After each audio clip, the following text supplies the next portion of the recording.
বৌদি, তোমার থেকে আমাকে কটা ফুচকা দাও, আমি খাবো। কেন? আমি তোমাকে দিতে যাব কেন? তোমার দাদা তো তোমাকেও এনে দিয়েছে। না, আমার প্লেটে ফুচকা কম ছিল, তোমারটাতে বেশি আছে। কি? তোমারটাতে কম ছিল? তুমি কি পাগল হয়ে গেছো?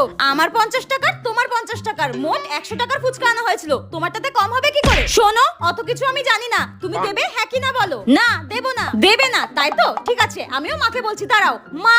আরে আরে, দিচ্ছি দিচ্ছি, দাঁড়াও, দিচ্ছি। হ্যাঁ? বোন, আমি না তোমাকে সব ফুচকাগুলো দিয়ে দেবো। বলছি, তুমি আমাকে এক গ্লাস জল এনে দাও না, ফুচকা খেয়ে আমার প্রচন্ড ঝাল লেগে গেছে। অমনি ঢং শুরু। দাঁড়া রে শাকচুন্নি, কতদিন পর আমি একটু মন ভরে ফুচকা খাচ্ছিলাম, সেটাও সহ্য হলো না। দেখ তোকে এবার কি করি। এই লঙ্কাটা একদম ফুচকার ভেতরে ঢুকিয়ে দিই, তারপর বুঝবি কত ফুচকায় কত ঝাল। এই নাও, ধরো তোমার জল, ধরো। থ্যাংক ইউ বোন, থ্যাংক ইউ। এই বৌদি, তুমি অনেক জল খেয়ে নিয়েছো, এবার দাও তো ফুচকা দাও। নাও ধরো। একটা ফুচকা বানিয়ে রেখেছি, ওটা